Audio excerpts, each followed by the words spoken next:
লালমনিরহাটে শিশু হত্যায় অভিযুক্তের বাড়ি এবং প্রশাসনের গাড়িতে হামলা, পুলিশ সহ আহত ৩০ জন।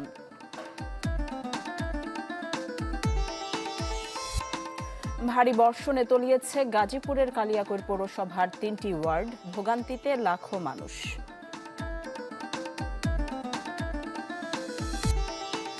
অনিয়ম অব্যবস্থাপনায় ক্ষুব্ধ স্বাস্থ্যমন্ত্রী, নোয়াখালী জেনারেল হাসপাতালের তত্ত্বাবধায়ককে প্রত্যাহার।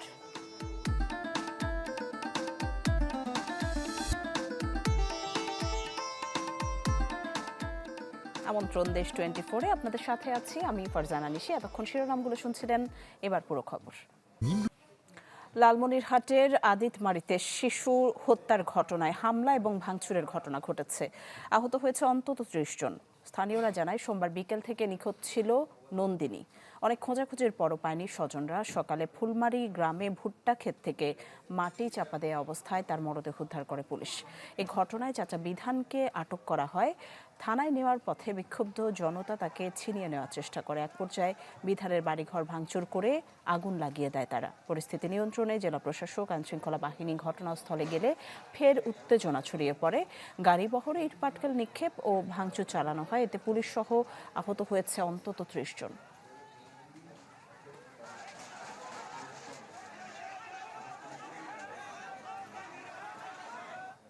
মেয়ের বাবা আর মেয়ের মা ওদের বাড়ির সামনে এমন ভাবে কান্না করতেছে, ও তো দেখছে, ও সাথে খুঁজছে, তাহলে ও কেমন নিষ্ঠুর, এই কাজটা কিভাবে করলো? যারা যারা এই ঘটনার সাথে যুক্ত ছিল সবার সর্বোচ্চ শাস্তি এনশিওর করব, এটা আমরা কথা দিয়ে গেলাম। তখন আমরা সেখান থেকে ফেরত আসার চেষ্টা করি আসামি নিয়ে। তো সেই পর্যায়ে তারা কিন্তু আমাদের সরকারি সম্পত্তির উপর এবং গাড়িগুলোর উপর আক্রমণ করে, ঢিল পাটকেল নিক্ষেপ করে। সেই পর্যায়ে আমাদের কিছু লোক আহত হয়েছে এবং গাড়িগুলো ক্ষতিগ্রস্ত হয়েছে। দর্শক, এ নিয়ে আরো খবর জানাতে লালমনিরহাট থেকে আমাদের সাথে সরাসরি যোগ দিচ্ছেন মাহফুজ বকুল।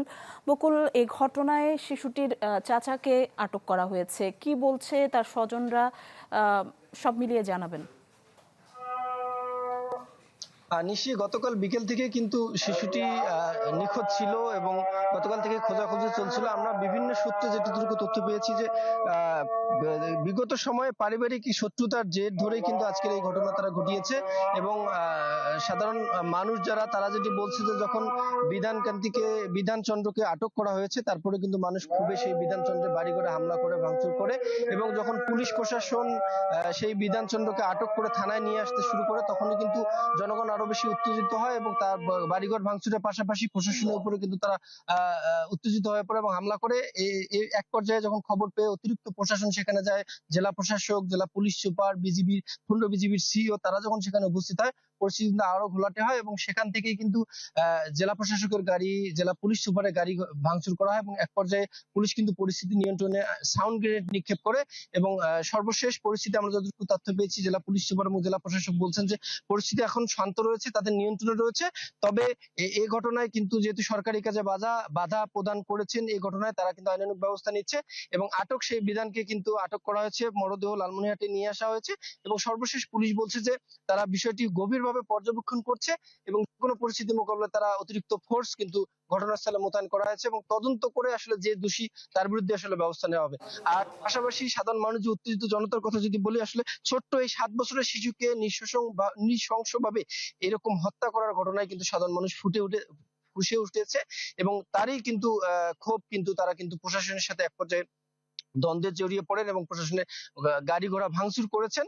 এবং এই ঘটনায় আমরা যতটুকু তথ্য পেয়েছি, 18 জন ওসি সহ 18 জন পুলিশ সদস্য আহত হয়েছেন এবং সাধারণ মানুষ এবং এলাকাবাসী সহ কমপক্ষে 30 জন কিন্তু আহত হয়েছে। এবং সর্বশেষ যেটি তথ্য পাচ্ছি যে ময়নাতদন্ত প্রসেস চলছে, ময়নাতদন্ত পরে আসলে জানা যাবে শিশুটিকে কিভাবে হত্যা করেছে। তবে আজকে ভুট্টা খেতে বস্তাবন্দি অবস্থায় কিন্তু শিশুটির লাশ উদ্ধার করেছে এবং এই ঘটনায় এলাকা জুড়ে কিন্তু চাঞ্চল্য তৈরি হয়েছে। নিশ্চয়ই ছিল লালমনিরহাট থেকে আমার কাছে সবশেষ। বকুল, ধন্যবাদ আপনাকে। দর্শক, দেখছিলেন লালমনিরহাটে নিহত শিশু নন্দিনীর মৃত্যুর সবশেষ খবর জানাচ্ছিলেন মাহফুজ বকুল। আমরা পরের খবরে যাব। ভারী বর্ষণে তলিয়েছে ঢাকা-টাঙ্গাইল মহাসড়ক এবং গাজীপুরের কালিয়াকৈর পৌরসভার 3টি ওয়ার্ড। এতে ভোগান্তিতে লাখো মানুষ। 7 নম্বর ওয়ার্ডের পল্লী বিদ্যুৎ, বিশ্বাসপাড়া এবং 5 নম্বর ওয়ার্ডের ডাইনকিনি ও হর্তকিতলা এলাকায় কোথাও কোমর পানি, কোথাও আবার হাঁটু সমান। দুর্ভোগে পড়েন পোশাক শ্রমিক, দিনমজুর ও শিক্ষার্থীরা। জলাবদ্ধতার কারণে ছুটি ঘোষণা করা হয় 7টি শিল্প কারখানায়। পৌর কর্তৃপক্ষ বলছে পানি নিষ্কাশনে দ্রুত ব্যবস্থা নেওয়া হচ্ছে।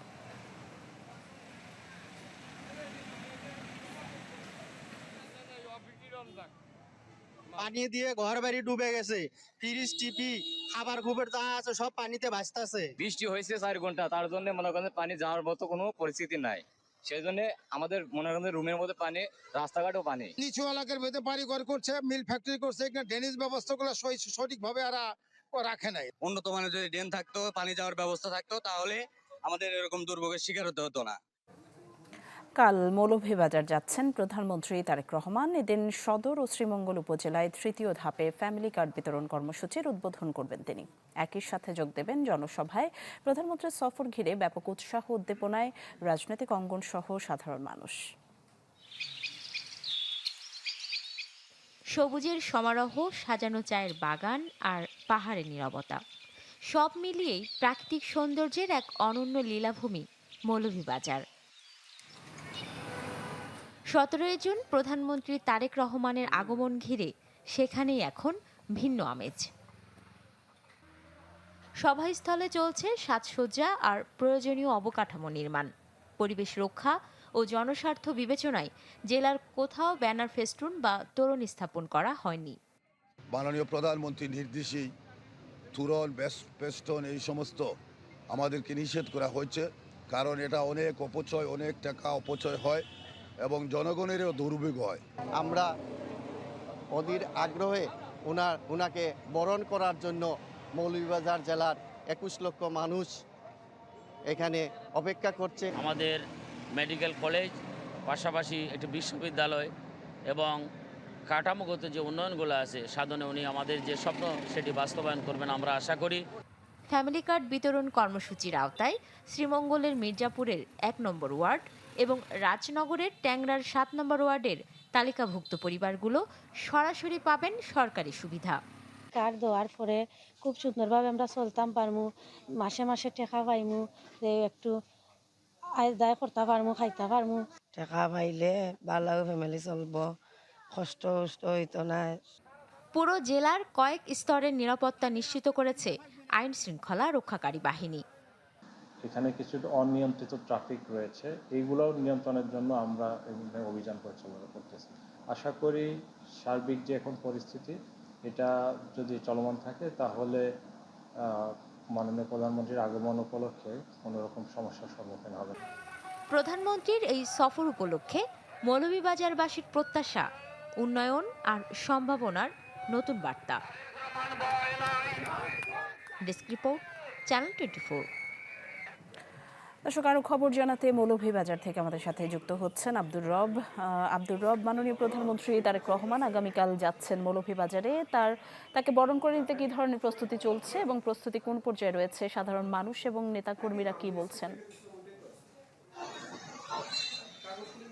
জি নিশ্চিত, সফর সূচি অনুযায়ী প্রধানমন্ত্রী তারেক রহমান আগামীকাল ঢাকা থেকে আকাশপথে সিলেটে আসবেন এবং সিলেট থেকে সড়ক পথে শ্রীমঙ্গলে আসবেন দুপুরের দিকে। সেখানে একটি সভায় মিলিত হবেন এবং ফ্যামিলি কার্ড বিতরণ করা হবে।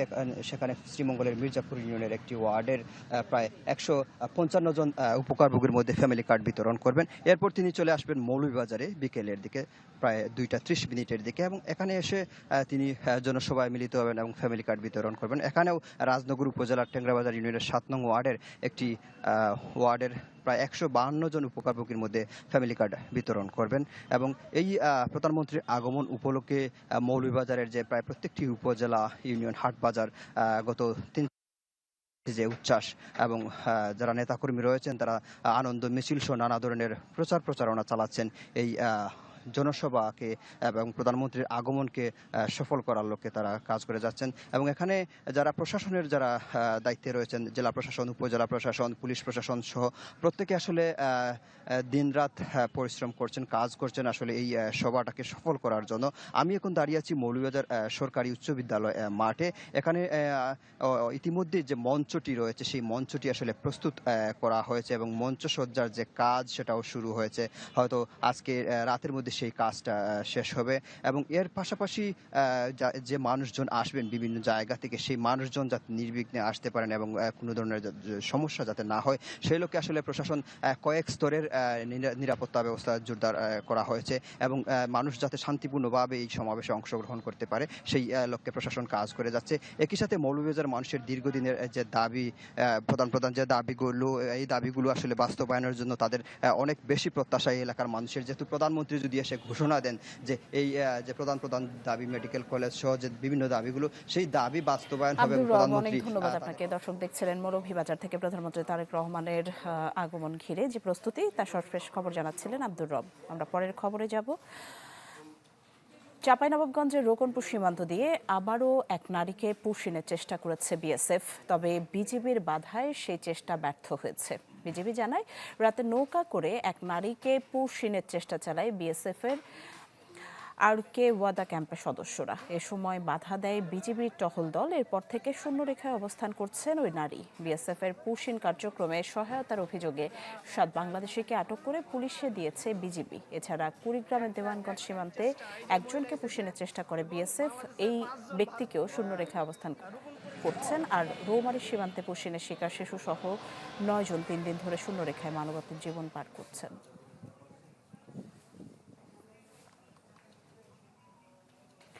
সীমান্তে থামছেই না বিএসএফ এর পুশিন চেষ্টা। কুড়িগ্রামের পরিস্থিতি জানাতে এই মুহূর্তে আমাদের সাথে যুক্ত হচ্ছেন গোলাম মাওলা সিরাজ এবং জামালপুর থেকে আমাদের সাথে যুক্ত হচ্ছেন আনোয়ার হোসেন মিন্টু। শুরুতে গোলাম মাওলা সিরাজের কাছে যাব।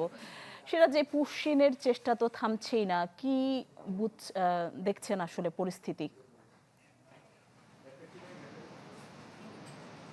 যে আসলে সীমান্তে গত কয়েকদিন ধরে যে উত্তেজনা, সেই উত্তেজনা কিন্তু কিছুটা কমেছে। সেই উত্তেজনার জায়গায় এখন যেটি হয়েছে সেটি হচ্ছে যে মানুষগুলো বিশেষ করে যে রৌমারীর 2টি সীমান্তে 2টি শিশুসহ 9 জন আজকে প্রায় 3 দিন থেকে তারা যে নোম্যান্সল্যান্ডে অবস্থান করছে, এই যে তাদের যে আসলে দুঃসহ সময় পার করা, এই বিষয়টি এখন কিন্তু আসলে সামনে চলে এসেছে। কারণ আমরা গতকালকেই শুনেছি যে সেখানে যে শিশু দুটি রয়েছে, একটির বয়স 5 মাস থেকে 6 মাস এবং আরেকটির বয়স 2.5 বছর, তারা কিন্তু ইতোমধ্যে অসুস্থ হয়ে পড়েছে। তো এই আসলে এক দফা পতাকা বৈঠকের পরেও তাদেরকে যখন বিএসএফ নিতে স্বীকার করেনি, অন্যদিকে বিজিবি তো বলে দিয়েছে তাদেরকে আসলে বাংলাদেশে প্রবেশ করতে দেওয়া হবে না। তারপর থেকে আরো 2 দিন সময় পেরিয়ে গেল, কিন্তু নতুন করে পতাকা বৈঠকের সুযোগ হয়নি। ফলে এই যে 9 জন মানুষ রয়েছেন শিশুসহ, তাদের আসলে কোন দিকে ফেরা হবে এই বিষয়টি কিন্তু এখন পর্যন্ত নিশ্চিত নয়। ফলে ওই মানুষগুলো কিন্তু নোম্যান্সল্যান্ডে ছাতা টানিয়ে কখনো কখনো পলিথিন টানিয়ে অবস্থান করছে 3 দিন ধরে। এই যে মানুষগুলোর যে অবস্থা, এটি কিন্তু এখন আলোচনার বিষয়ে হয়ে দাঁড়িয়েছে। আর অন্যদিকে এরপরেও আমরা যেটা শুনছি সীমান্তবাসীদের কাছ থেকে, এখনো কিন্তু বিএসএফ নানাভাবেই পুশিং এর চেষ্টা করছে। তবে বিজিবি এবং এলাকাবাসী এখনো কিন্তু পাহারা দিচ্ছে সেভাবেই, যে যাতে নতুন করে পুশিং এর ঘটনা না ঘটে। আসলে এই অবস্থা যাচ্ছে কুড়িগ্রামের সীমান্তগুলো। ধন্যবাদ সিরাজ আপনাকে। এই মুহূর্তে মিন্টুর কাছে যাব। আনোয়ার হোসেন মিন্টু, জামালপুরের সীমান্ত পরিস্থিতি কি জানাবেন? হ্যাঁ, নিশ্চয়ই আপনি জানেন জামালপুরে কিন্তু সীমান্তে যে উত্তেজনা ছিল সেটা কিন্তু কিছুটা হলেও কমে আসছে। তবে গতকাল রাতে জামালপুরের যে দেওয়ানগঞ্জ উপজেলার রামরামপুর এলাকার মধ্যেরচর সীমান্তে দিয়ে এক যুবককে কিন্তু পুশিনের চেষ্টা করে ভারতীয় সীমান্তরক্ষী বাহিনী। তবে বর্ডার গার্ড বাংলাদেশের যে বিজিবি এবং স্থানীয় জনগণ কিন্তু প্রচণ্ড বাধা সৃষ্টি করে, এতে কিন্তু তাদের সেই ব্যর্থ হয়, পুশিংয়ের অবস্থাটা ব্যর্থ হয়। বর্তমানে ওই যুবক কিন্তু আন্তর্জাতিক যে শূন্যরেখা অর্থাৎ নো ম্যানস ল্যান্ডে অবস্থান করছে। এর আগেও কিন্তু আপনি জানেন যে গত 9 জুন উপজেলা বকশীগঞ্জ উপজেলার কামালপুর সীমান্ত দিয়ে কিন্তু বিএসএফ 6 জনকে পুশিনের চেষ্টা করে। তবে বিজিবির যে প্রচণ্ড প্রতিরোধ, সেই জন্য কিন্তু তারা ব্যর্থ হয়। আর বিজিবি এর স্থানীয় বাসিন্দারা যেমনটি জানান যে গতকাল সোমবার মধ্যরাতে কিন্তু দেওয়ানগঞ্জের সেই পাররামরামপুর ইউনিয়নের জাউডাঙ্গা বিওপির 1078 নম্বর পিলারের কাজ দিয়ে 35 বছরই এক বয়সী এক ব্যক্তিকে বাংলাদেশে পুশিনের চেষ্টা চালায় ভারতীয় সীমান্তরক্ষী বাহিনী বিএসএফ। বিষয়টি টের পেয়ে টহলরত যে বিজিবি ছিল এবং স্থানীয় জনগণ কিন্তু তারা আগে থেকেই কিন্তু প্রস্তুত ছিল, তারা কিন্তু তাদেরকে আটকিয়ে দেন। আর জিজ্ঞাসাবাদে ওই ব্যক্তি কিন্তু নির্দিষ্ট কোনো ঠিকানা বলতে না পারায় তাদেরকে আবার ভারতের সেই শূন্য রেখায় পাঠিয়ে দেওয়া হয়। জামালপুরের যে বিজেপি 35 বিজেপির অধিনায়ক লেফটেন্যান্ট কর্নেল হাসানুর রহমান যেমনটি জানিয়েছেন যে বিএসএফ এখন কৌশল পরিবর্তন করে দুর্গম ও পাহাড়ি অঞ্চলগুলো দিয়ে বাংলাদেশে পুশিনের চেষ্টা চালাচ্ছে। এরই মধ্যে কিন্তু ধারাবাহিকতায় সোমবার তারা কিন্তু পুশিনের চেষ্টা চালিয়েও ব্যর্থ হয়। মিন্টু, ধন্যবাদ আপনাকে। দর্শক দেখছিলেন কুড়িগ্রাম এবং জামালপুর থেকে সীমান্ত পরিস্থিতি জানাচ্ছিলেন আমাদের সহকর্মীরা। ভারী বর্ষণে তলিয়েছে ঢাকা টাঙ্গাইল মহাসড়ক এবং গাজীপুরের কালিয়াকৈর পৌরসভার 3টি ওয়ার্ড। এতে ভোগান্তিতে লাখো মানুষ। এ নিয়ে জানাতে গাজীপুর থেকে সরাসরি যোগ দিচ্ছেন রফিকুল ইসলাম খান। রফিক, জানাবেন পরিস্থিতি কি? পানি নিষ্কাশনে কোনো ধরনের ব্যবস্থা নেওয়া হয়েছে কিনা? নিশি ভোরবেলায় বৃষ্টি হয়েছে, এইতে কিন্তু মহাসড়ক সহ আশপাশের এলাকা তলিয়ে গেছে এবং সারাদিন কিন্তু বৃষ্টি হয়নি। তো যে জলাবদ্ধতা পরিস্থিতি তার কিন্তু কিঞ্চিত মাত্র উন্নতি হয় নাই।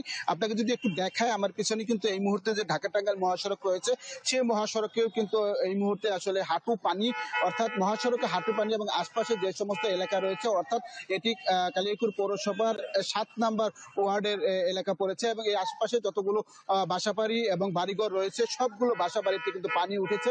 আমরা যেটি দেখেছি, অনেকেই কিন্তু তাদের যে আসবাবপত্র সেই আসবাবপত্র নিয়ে উঁচু জায়গাতে স্থান নিয়েছে এবং যে সমস্ত বাসাবাড়ি রয়েছে বাসাবাড়ির ভেতরেও কিন্তু কোথাও কোমর পানি, কোথাও বুক পানি পর্যন্ত পানি উঠে গেছে। তো আমরা স্থানীয়দের সাথে কথা বলেছি, যখন আসলে ভোরবেলা বৃষ্টি হয় তখন থেকে কিন্তু আসলে পানি যাওয়ার কোনো ব্যবস্থা না থাকার কারণে এই জলাবদ্ধতার সৃষ্টি হয়েছে এবং সময় যত বাড়ছে ততই কিন্তু আসলে পানি বাড়ছে, কিন্তু পানি কিন্তু কমছে না। আমরা কালিয়াকৈর পৌরসভার যে প্রধান নির্বাহী কর্মকর্তা রয়েছে জাহিদুল ইসলাম, তার সাথে কথা বলেছি। তিনি যেটি বলছেন, তাদের পৌরসভার যত কর্মচারী রয়েছে সকলেই পানি নিষ্কাশনের কাজ করে যাচ্ছে। তবে যে দিক দিয়ে পানি যাওয়ার কথা, অর্থাৎ মকশ বিলে পানি, এই পানিগুলো যে পড়ার কথা, সে যেখান দিয়ে যায় সেই জায়গাতে মূলত আসলে মানুষ বাসাবাড়ি করেছে। অনেকে যে সমস্ত ড্রেন ছিল সেই ড্রেনগুলো আসলে ভরাট করে ফেলেছে। এই সমস্ত কারণে এই জলাবদ্ধতার সৃষ্টি হয়েছে। তবে তারা কাজ করছে যাতে করে দ্রুততম সময়ে পানিগুলো নিষ্কাশন হয়। যদি বৃষ্টি হয় আবার তাহলে কিন্তু ভোগান্তি বাড়বে, আর বৃষ্টি না হলে হয়তো বা কমে যাবে। এই ছিল এখান থেকে সর্বশেষ খবর। ধন্যবাদ রফিকুল ইসলাম খান আপনাকে। দর্শক, গাজীপুর থেকে জলাবদ্ধতার খবর জানাচ্ছিলেন রফিকুল ইসলাম খান। দেশ 24-এ একটা বিরতি নিচ্ছি, ফিরছি একটু পরেই, আমাদের সাথেই থাকুন।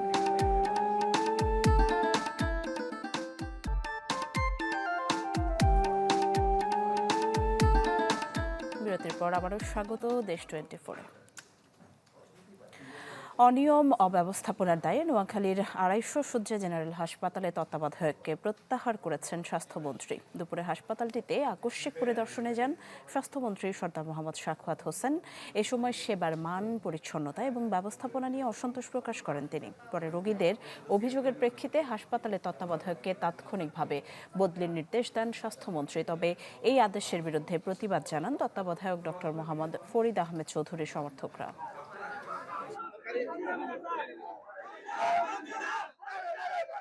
আজকে যে অব্যবস্থাপনাগুলি দেখলাম, এর দায় তত্ত্বাবধায়ক এড়াতে পারে না। আপনারা জানেন, এরই মধ্যে তত্ত্বাবধায়ককে আমরা উদ্যোগ করে ফেলেছি এবং নোয়াখালী সিভিল সার্জনকে অস্থায়ী দায়িত্ব দেওয়া হয়েছে। আমরা নতুন তত্ত্বাবধায়ক নিয়োগ না দেওয়া পর্যন্ত উনি দায়িত্ব পালন করবেন। নরসিংদীর রায়পুরায় 2 গ্রামবাসীর সংঘর্ষে টেটাবিদ্ধ সহ আহত হয়েছে 3 জন। পুলিশ জানায়, আধিপত্য বিস্তার নিয়ে নীলক্ষা ইউনিয়নের আলাল মুন্সি এবং নাজিমুদ্দিনের দ্বন্দ্ব দীর্ঘদিনের। এর জেরে সকালে সংঘর্ষে জড়ায় দুপক্ষ। পরে ঘটনাস্থলে পুলিশ গিয়ে পরিস্থিতি নিয়ন্ত্রণে আনে। আহতদের উদ্ধার করে প্রথমে রায়পুরা উপজেলা স্বাস্থ্য কমপ্লেক্সে ভর্তি করা হয়, পরে উন্নত চিকিৎসার জন্য ঢাকায় পাঠানো হয় তাদের। ঘটনার পর থেকে এলাকায় থমথমে পরিস্থিতি বিরাজ করছে। গোপালগঞ্জে 2টি বাস এবং ট্রাকের ত্রিমুখী সংঘর্ষে 1 জন নিহত হয়েছেন, আহত হয়েছেন অর্ধশতাধিক। এ নিয়ে আরো খবর জানাতে ঘটনাস্থল থেকে সরাসরি যোগ দিচ্ছেন বাদল সাহা। বাদল সাহা, 1 জন নিহত এবং অর্ধশতাধিক আহতের খবর আমরা পেয়েছি। যারা আহত হয়েছেন তাদেরকে হাসপাতালে নেওয়া হয়েছে কিনা এবং যিনি নিহত হয়েছেন তার পরিচয় জানতে পেরেছেন কিনা? নিশি আজ বেলা 4:45টার দিকে ঢাকা খুলনা মহাসড়কের গোপালগঞ্জ সদর উপজেলার চেচাতনিয়া কান্দি এলাকায় দুটি যাত্রীবাহী বাস এবং একটি ট্রাকের কিন্তু ত্রিমুখী সংঘর্ষ ঘটে। এতে দুটি বাস কিন্তু মহাসড়কের খাদে পড়ে যায়। এতে দুটি বাসের অন্তত অর্ধশতাধিক যাত্রী আহত হন। পরে খবর পেয়ে ফায়ার সার্ভিস এবং পুলিশ ঘটনাস্থলে গিয়ে আহতদের উদ্ধার করে গোপালগঞ্জ মেডিকেল কলেজ এবং গোপালগঞ্জ 250 শয্যা বিশিষ্ট জেনারেল হাসপাতালে নিয়ে যায় এবং 250 শয্যা বিশিষ্ট জেনারেল হাসপাতালে কিন্তু একজন মারা যায় বলে কিন্তু সেখানকার চিকিৎসকরা আমাদেরকে নিশ্চিত করেছেন। এই ঘটনার পরপর কিন্তু ঢাকা খুলনা মহাসড়কে যান চলাচল বন্ধ হয়ে পড়ে এবং বেশ কিছু কিন্তু যানবাহন আটকা পড়ে। পরবর্তীতে ফায়ার সার্ভিস এবং পুলিশ এসে সেখান থেকে কিন্তু যে ট্রাকটি রয়েছে ওই ট্রাকটি আসলে সরানোর প্রক্রিয়া চালাচ্ছেন এবং যে বাস দুটি যে খাদে পড়েছে সে বাস দুটি কিন্তু উদ্ধারেরও ইতিমধ্যে যে কার্যক্রম সেটি কিন্তু তারা শুরু করেছেন। তবে ইতিমধ্যে কিন্তু মহাসড়ক দিয়ে যে যান চলাচল সেটি কিন্তু আস্তে আস্তে যান কিন্তু চলাচল করছে যাতে কোনো ধরনের ফের আর কোনো দুর্ঘটনা না ঘটে। তবে এখন পর্যন্ত কিন্তু এই মহাসড়ক দিয়ে কিন্তু যান চলাচল ধীর গতিতে চলাচল করছে এবং পুলিশ ফায়ার সার্ভিসের কর্মীরা কিন্তু যারা উৎসুক জনতা রয়েছে তাদের কিন্তু আসলে সরিয়ে দেওয়ার চেষ্টা করছেন যাতে যে দুর্ঘটনা কবলিত বাস এবং ট্রাকগুলি যাতে উদ্ধার করে সেই বিষয়ে কিন্তু তারা কাজ করছেন। তবে যারা আহত হয়েছেন এদের মধ্যে আরও মারা যেতে পারে বলে কিন্তু আশঙ্কা করা হচ্ছে। এই ছিল আমার কাছে গোপালগঞ্জে দুটি বাস এবং ট্রাকের ত্রিমুখী সংঘর্ষের সবশেষ খবর। নিশি। বাদল সাহা, ধন্যবাদ আপনাকে। দর্শক, গোপালগঞ্জ থেকে দুটি বাস এবং ট্রাকের ত্রিমুখী সংঘর্ষে একজন নিহত হয়েছেন এবং আহত হয়েছেন অর্ধশতাধিক। সেখানকার সবশেষ খবর জানাচ্ছিলেন বাদল সাহা। আমরা পরের খবরে যাব। আশ্রয়ণ প্রকল্পের ঘর পেয়ে নতুন জীবনের আশা দেখেছিলেন ভূমিহীন শতাধিক পরিবার, কিন্তু সেই স্বপ্নের ঘরই এখন হুমকির মুখে। নদী খননের মাটিতে কোথাও আংশিকভাবে ঢেকে গেছে, কোথাও আবার ভাঙন ঝুঁকিতে বসতভিটা। জলাবদ্ধতা নিরসন প্রকল্প বাস্তবায়নের মধ্যেই মানবিক সংকটে আশ্রয়ণ প্রকল্পের বাসিন্দারা। সারা জীবন অন্যের জমিতে কৃষিকাজ করে সংসার চালিয়েছেন খুলনার হামিদ শেখ। জীবন সায়াহ্নে এসে সরকারের আশ্রয়ণ প্রকল্পে ঠাঁই মিললেও সেই ঘর ক্ষতিগ্রস্ত হয়েছে নদী খননের মাটিতে। ঘর ফাটিয়ে গেছে, আবার আল ফাটিয়ে গেছে। আমরা খুব দুদিনের মধ্যে আসি। আরও 48টি পরিবারের বাস এখানে। তাদের একজন তাহমিদা বেগম। সন্তানকে প্রতিবন্ধী স্বামীর কোলে রেখে জমে থাকা মাটি সরাচ্ছেন তিনি। কোথায় থবো মাটি? থরা মাগি জায়গা নেই, কোনে থবো আমরা মাটি? তারপরেও সেই মাটি চাপা দিয়েছে আমাকে ঘরের ভিতরে দিয়ে আমরা কষ্ট করতেছি। ডুমুরিয়ার চুকনগর, কাঁঠালতলা ও খর্নিয়া এলাকার 3টি আশ্রয়ণ প্রকল্পের শতাধিক পরিবার এখন একই সংকটে। নদী খননের মাটি ঠিকভাবে না সরানোয় ক্ষতিগ্রস্ত হয়েছে অনেক ঘর। ফলে শিশু ও বৃদ্ধদের নিয়ে চরম অনিশ্চয়তায় কাটছে দিন। বাথরুমে দরজা সব ভাঙ্গা, কোনো টিউবওয়েল নাই, পানি নাই, কারেন্ট নাই। কারেন্ট খুব কষ্ট, আমরা কষ্টের মধ্যে থাকতেছি। এখন কল মাটির তলে দিছিল, আমরা বললাম কলটা তুলিনি, সে টাইম দিইনি, তেমন সে মাটি ঠেলি দিয়েছে। মা বোনে আমরা খুব কষ্টে আছি, আমরা বাথরুমে যাইতে পারতেছি না, আমাদের ঘর দরজা ভেঙে গেছে। যশোর, খুলনা অঞ্চলের ভবদহের দীর্ঘদিনের জলাবদ্ধতা নিরসনে 5টি নদীর 81.5 কিলোমিটার পুনর্খনন করছে সরকার। প্রায় 14,000 কোটি টাকার এই প্রকল্প বাস্তবায়ন করছে সেনাবাহিনী ও পানি উন্নয়ন বোর্ড। তবে স্থানীয়দের অভিযোগ, পরিকল্পনার ঘাটতির কারণে সবচেয়ে বেশি ক্ষতিগ্রস্ত হচ্ছেন আশ্রয়ণ প্রকল্পের মানুষ। বাড়িঘরের উপরে ওই মাটি ফেলে তাদের বাড়িঘরকে মাটির নিচে তলিয়ে দেওয়া হচ্ছে। এটা একটা, আমি মনে করি যারা কাজ করছে এটা একটা উদাসীনতা এবং এক ধরনের অপরাধ। ওখানে অলরেডি মোটামুটি মাটি যেটুকু হয়েছিল রিমুভ করা হয়ে গেছে এবং যেটুকু একটু মানুষের ক্ষয়ক্ষতি হয়েছিল ওয়াল টল, ওই জিনিসগুলো আমরা সেনাবাহিনীর সাথে সমন্বয় করে আজকে সকাল থেকে রিপেয়ার করে দিচ্ছি।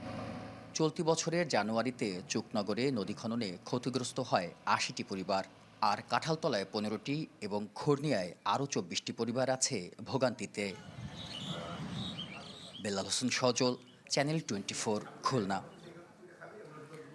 দেশ 24-এ নিচ্ছে আরও একটা বিরতি। ফিরবো একটু পরেই, আমাদের সাথেই থাকুন। এবার 1 মিনিটে দেশের আরও কিছু খবর জানাবো। নোয়াখালীতে স্কুল ছাত্র ফাহিম হত্যা মামলায় 2 আসামি গ্রেফতার, পরে তাদের কারাগারে পাঠান আদালত।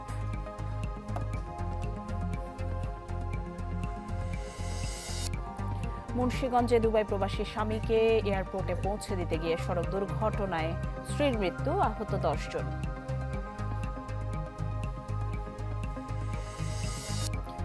ভোলায় স্থায়ী বেড়িবাঁধ নির্মাণের দাবিতে পানি উন্নয়ন বোর্ড ঘেরাও, কয়েকদিনের মধ্যে ব্যবস্থার আশ্বাস।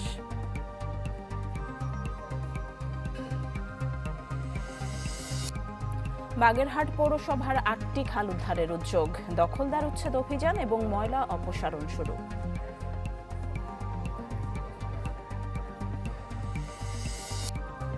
হবিগঞ্জের মাধবপুরে আইনশৃঙ্খলা ও সমন্বয় সভা, বক্তব্য রাখেন হবিগঞ্জ 4 আসনের এমপি SM ফয়সাল।